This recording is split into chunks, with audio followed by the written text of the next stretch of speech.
No meu caso em particular, eu escrevo músicas e as entrego para os intérpretes. E eles normalmente devem obedecer a alguns critérios, né?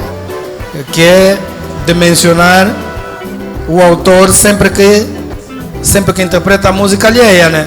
Se a autoria não é minha, eu se vou interpretar uma música de Elias Jaquimoeso, posso fazê-la no início, antes de cantar, ou posso fazê-la depois de interpretar e dizer que acabei de interpretar a música de Elias Jaquimoeso.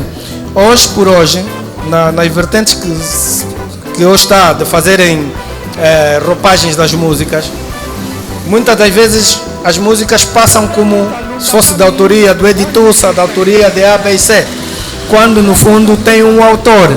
Então, sempre que a regra e convencionalmente, isso até foi acertado na Convenção de Berma e Viena sobre os direitos autorais, define que sempre que alguém irá interpretar obra de outrem, deve acima de tudo referenciá-la. Então, eu se vou subir para um palco como convidado e vou interpretar a música de Lulas da Paixão, eu antes de interpretar a música, eu posso dizer que vou interpretar um tema de Lulas da Paixão na minha versão, ou depois de terminar, acabei de interpretar um tema de Lulas da Paixão. É isso para então identificar a autoria.